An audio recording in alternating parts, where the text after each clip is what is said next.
Hello, I'm Dara, and welcome to my beef farm. It's a quieter week on the farm this week. There's not much stock work going on or tractor work or anything like that. So, as the title suggests, I'm just going to go around on the farm today and maybe show you some plans that I have for the farm and things I'd like to do. I suppose, like any farm, you always have things you want to do and money you want to spend and places and things you want to streamline and improve your farm. I think every farmer wants to improve their farm, and I'm no different that way either. So I'm just down here with the continental bullocks. So I'll just give you a quick look at them and tell you what I have in my head to do with them. So I'll just show you a little bit of the setup here first before we go down to the cattle. So this is where the bullocks have been grazing. They got 2 days there. There's a back fence up, and now they're out here on fresh grass. So there's a fairly good wad of clover through that now, as you can see. Now that's kind of aftergrass, we'll call it, because this was pre-mowed in the last rotation. It was pre-mowed ahead of the Hereford and Angus heifers, the beef heifers that you would have seen last week. So these guys are a priority group on the farm now at the moment. So they're on the best available grass I have for the farm. So my plan with them is to draft out another 8 or 10 the first week of August, and we'll go to Kilkenny Mart with them. Anything that's over 500 kilos with a bit of style will be taken out. The likes of that white Charlie, and there's a big cement layer. He has a bit of power in him there, a bit of weight, and your man over there scratching off the water truck. And then the rest of them, I'll grow them on again and maybe draft again some part of September and October. We'll see how they're going weight wise. I said when I have them weighed in the crush there in next week or two, that's kind of when you make your next decisions. That's a nice bullock as well there now, a nice Charlie. So down here we have 3 paddocks. This field would have been reseeded at the one time in one swoop. We'd say there's I think about 15 acres in it or so. Before I reseeded this field, I put in 1,500 meters of drains at the time. Putting in those drains was money well spent. It has really improved the trafficability of the field. There's never any surface water, and after heavy rain then it tends to take away the water well. So this field has been transformed since we did that. Also then what I did is I divided the field up into 3 paddocks. I tried to put the paddocks as square as possible. That's a nice square paddock there. And the same one, this is a good big square paddock here. There's 5.5 acres in it. And then the far over paddock then is a kind of a triangular type paddock. But as I said, we couldn't do anything about it. That's the shape of the field. But as I said, I tried to keep the paddocks as square as possible. And then when I had the electric fence up, then we put water into it. So the water's all underground down here. So these are the furthest fields away from the well. There's a 3/4 inch pipe underground there, and there's 3 water trucks. So it just gives me great options then when I want to divide up the paddocks. We call this field Ballintaggart.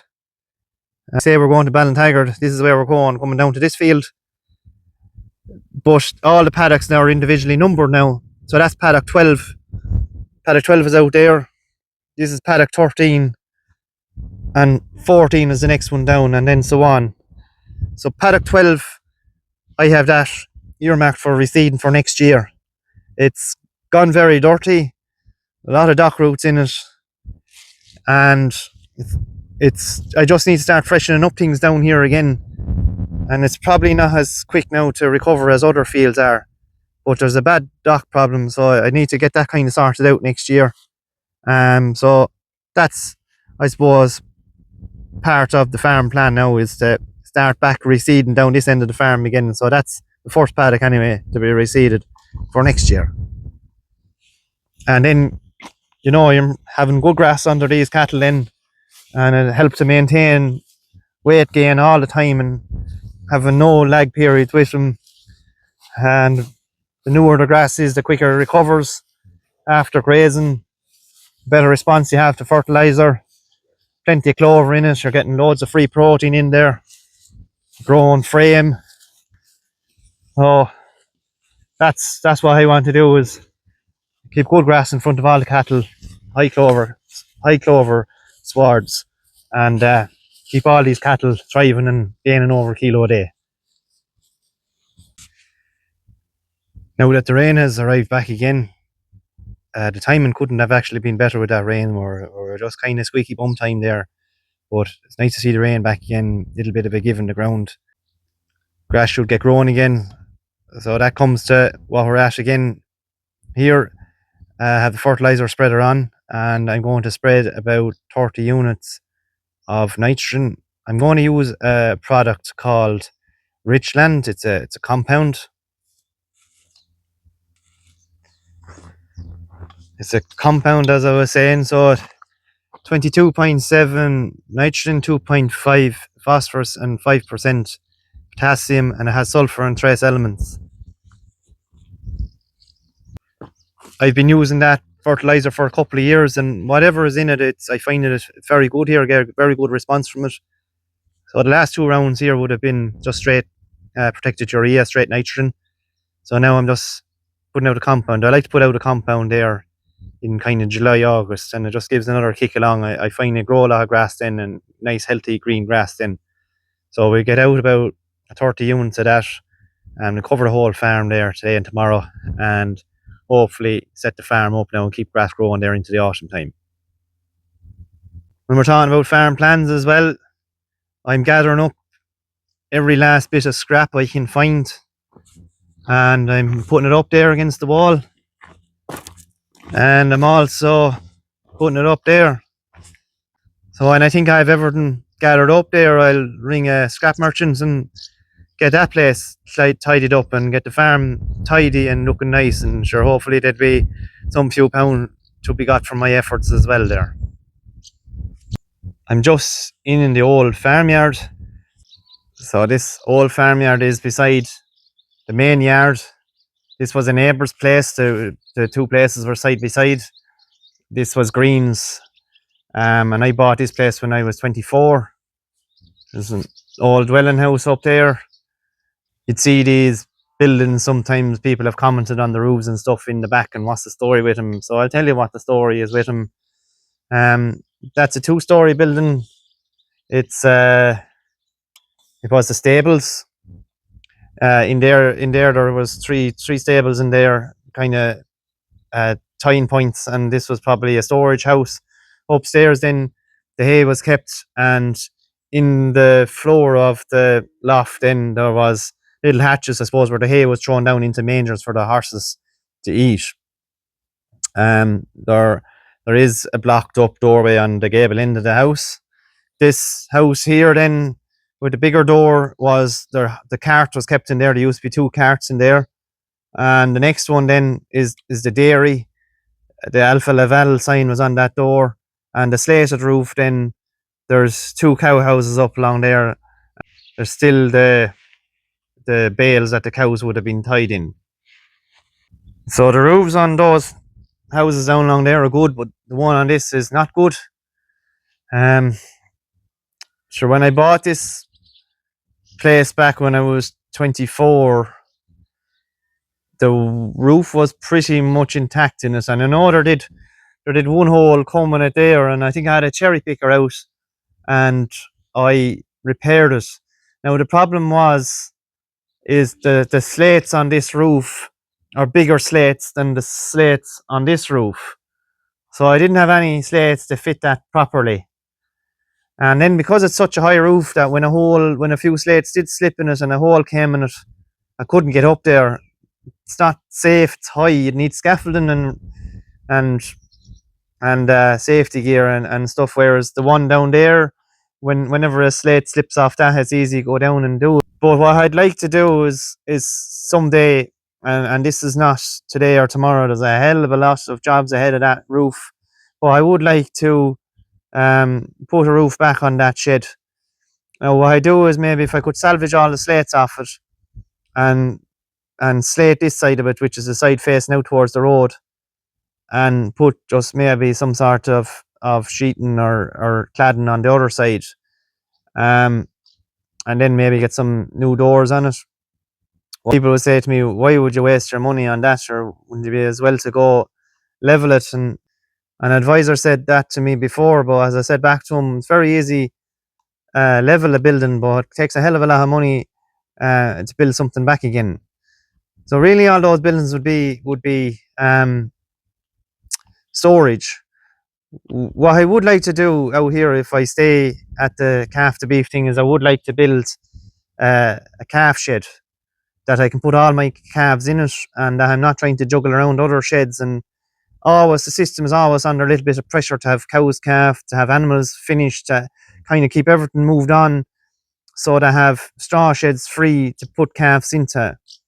So I'd like to build a shed out here, and maybe build it along by side these stone buildings, and then they'd act in as maybe an ICU unit or a mixing house or storage. You know, they'd find function for them as well. When you'd be down here and have sheds, and when you're working down here with animals, you'd find a function for those houses. Because you know, even the likes of a wheelbarrow, it's nice to have it in a house rather than out in the rain. So as I said, but as it is long, it's a long term plan is to have a roof back on that, and just kind of keep this side of the farmyard maintained. Um, as I said, when I bought this place, I was 24, and I had enough to do for the first few years to meet the repayments on the loan. And you were trying to build a farm as well, and you're investing your money out on the farm and in drainage and reseeding and fencing and all those things to get the farm up and running. And spending money on that wasn't a priority.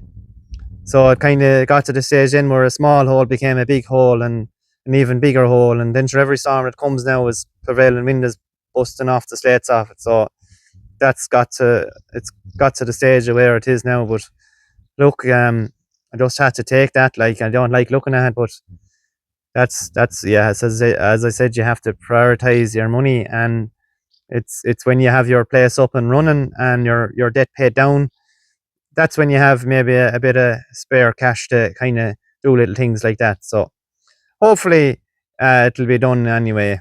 Probably won't be done in the next 5 years, but hopefully it'll be after next 5 to 10 years, we'll be able to maintain and keep the bit of heritage around the farmyards.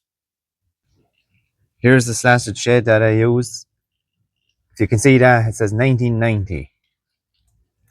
So this shed was done in 1990. It was actually already a straw shed, but it was converted into slats in 1990. And just get in here. There was a double tank put into this round roof shed. I think there's a 9'6" slat on one side and an 8'6" slat on the other side. They're big pens hold a lot of cattle. Now, unfortunately, because those slats now are in so long at this stage, they will need to be replaced, and they might need to be replaced next year. So the idea actually looked very good, but I had someone looking at them, and there is a small bit of deterioration happening in them. But they've given great service. It's something that's going to have to be done. There's 8 bays in this shed, or 8 spans of that amount of slats, so it's not going to be a cheap job to replace the slats in this shed. So, but it is a job that'll have to be done.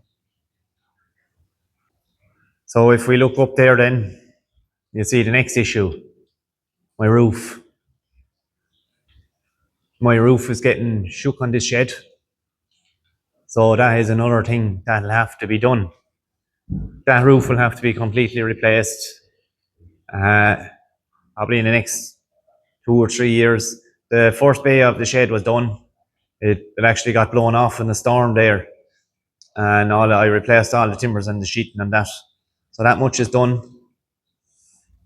So now we're coming on to this shed. We need new slats and we need a new roof. So we nearly have a new shed to go again. Probably a few of the penning in it and stuff probably needs a bit of an upgrade as well. Let's hope the price of cattle stays good for the next few years so that we can do this work and pay off the money we have to borrow to do it. That's farming. There's always money to be spent every year, and if you don't spend something, I suppose you get a little bit left behind. So this is probably a job I have to do anyway up in the yard. So we talk about we have new roof and new slats down below in this shed. All the rest of the sheds are pretty okay. They're in good heart. The rain has made a welcome return. I'm just sitting in the Jeep here, letting a shower off there. Nice upper rain after falling this week, so growth now should be back on track for us.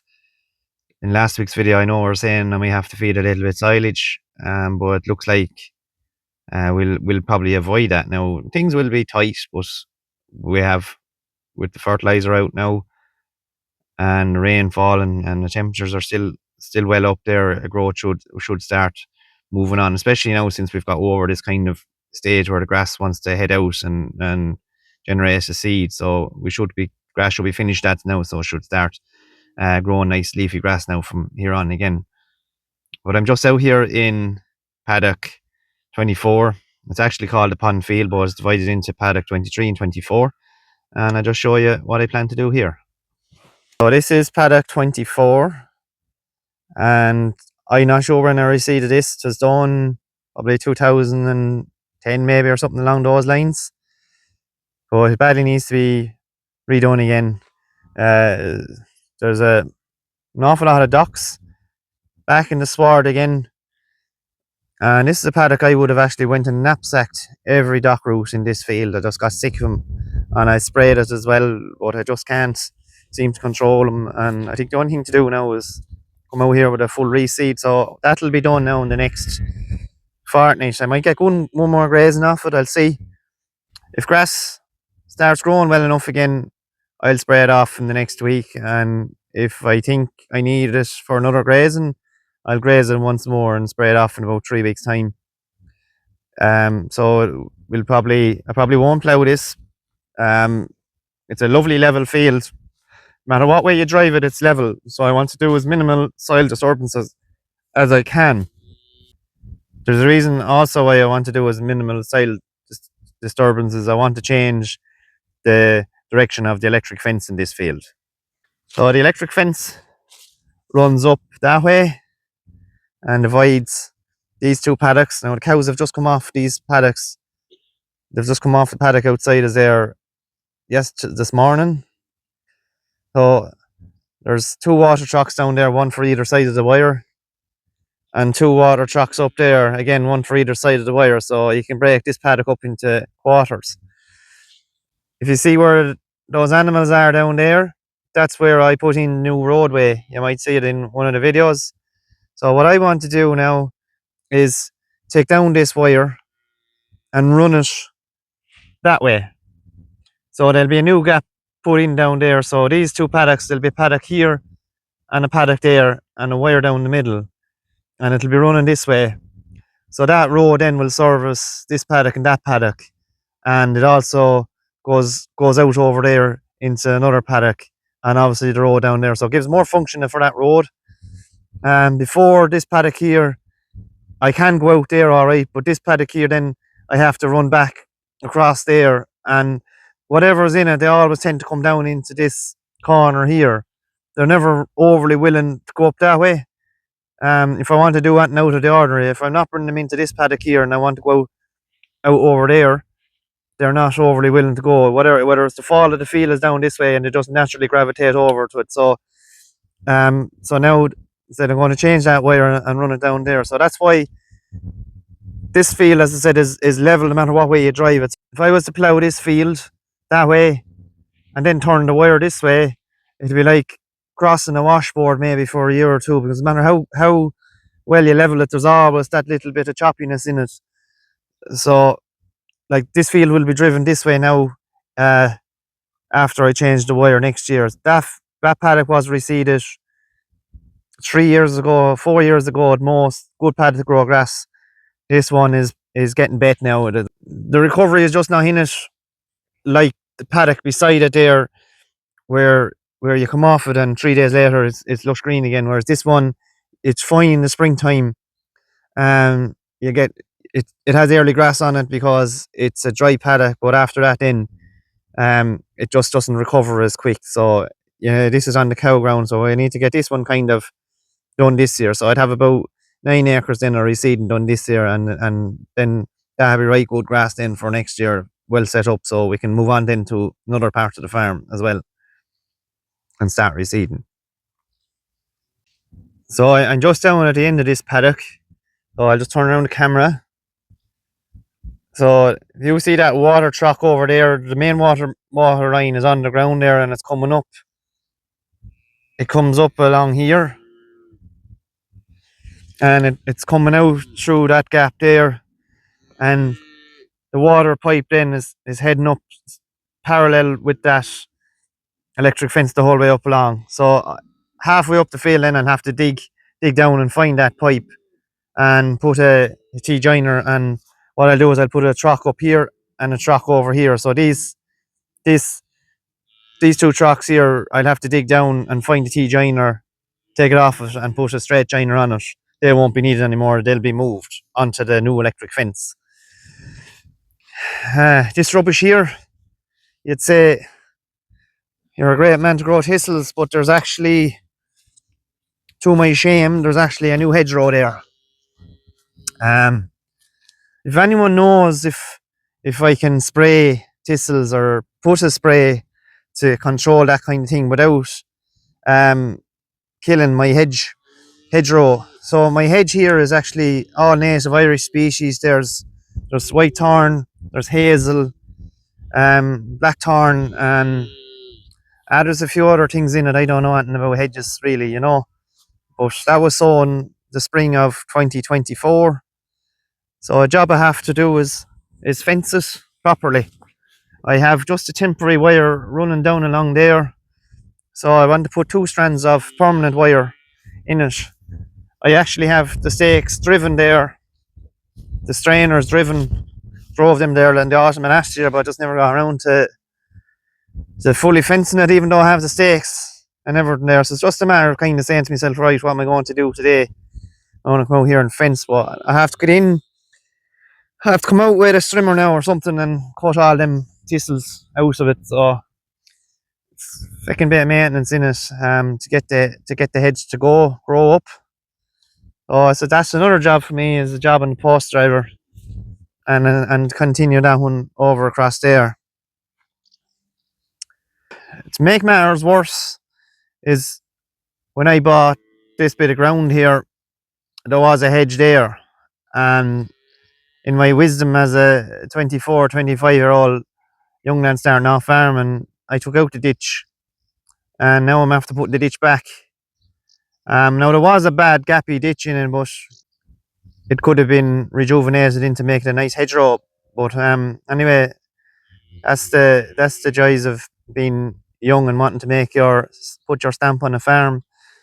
I put the hedge back for shelter reasons, as it is a very open field here, especially in the springtime. Not much shelter in it for calves, young calves, and freshly calved cows as well need a bit of shelter. And animals in general need shelter, but anyway, we're rectifying that now. We have the hedge back. It's just we need to fence it now and properly maintain it. So that's a short-term plan now. I will get this fence now before the end of the year. So I'm down here with the suckler cows.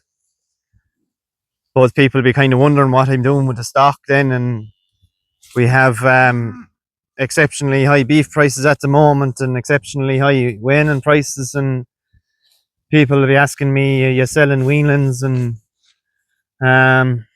there's a nice selection of weanlings around there, and so I suppose the short answer to that is no, I won't be selling my calves as weanlings this year. I'm kind of not in that system.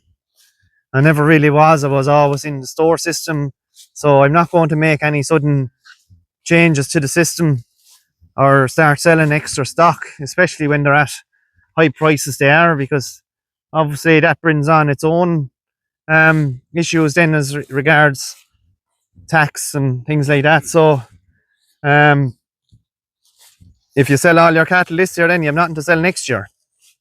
So what do you do then next year? You try and live off what you have sold this year. So management with the calves is they haven't been dosed yet at all this year. Now I've got a pot from the vet today and I signed up to the scheme with Animal Health Ireland to get one free dung sample, and that will tell me then what's the level of parasites in the dung sample and whether they need to be dosed or not. So there's not much coughing going on here, but there is an odd sporadic cough. So the dung sample would be a nice way of finding that out. We've had a lot of dry weather here this year, and then when I'm paddock grazing and not there, you know, the worm burden should be kind of a little bit lower there, but we'll see. All the bull calves will probably be castrated maybe in the next month or so before they get too strong, and take the notions away from them then for the rest of the year. This field we're standing in now at the moment is probably one that I would like to reseed possibly next year as well.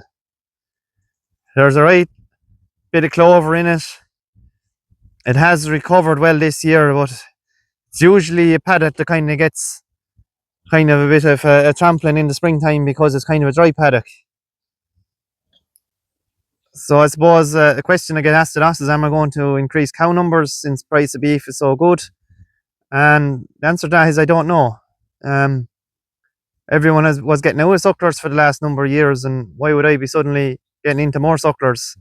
I kept with the sucklers all through the years, and finally we're getting one really good year. So you just have to wait and see what happens. I'm not going to make any drastic decisions this year on the back of one good year of prices. We want to see what the outlook is, and we'll see then. We also might be forced to change things as well. We don't know what way derogation is going to go. Are we going to lose derogation? And if we lose that, then well, that's a topic for another video. I think I've gone through a fair few bits and pieces that I'd like to do on the farm. I said some present day plans and some long-term plans. But they're all about bettering the infrastructure on the farm, bettering the grass, making life easier for me and things like that. Just money, I think, that's spent in the right places will never be money badly spent. Different video this week compared to what I normally do, but I just want to maybe give you an insight into the workings that will be going on inside my head there at times. So I hope you enjoyed the video. I hope beef prices will stay strong and that they'll be the new norm, and that we'll be able to do all these jobs I want to do. And if they don't, the jobs won't be done. Simple as that. So I might leave the video at that. And if you've made it this far, I'd like to thank you for watching, and we'll see you in the next one.